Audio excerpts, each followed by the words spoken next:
I'm going to be showing you how to log in to Woodforest National Bank online.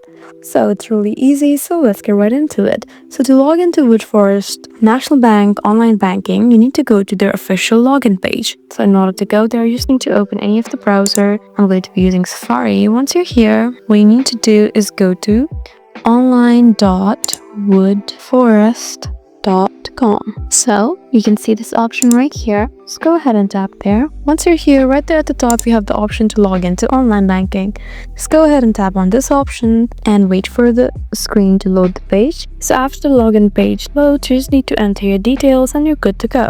You can also try using the app. Just go to your app store and search for Woodforest National Bank. And as you can see, you have this option right here. Just go ahead and download the app, and it's the same process all over again. You'll be in this page and you just need to enter your username and your password, and that's how you do it. That's how you log into Woodforest National Online Banking. I hope this video was helpful for you. Please leave us a like and drop us a comment down below, and we'll see you again in our next video.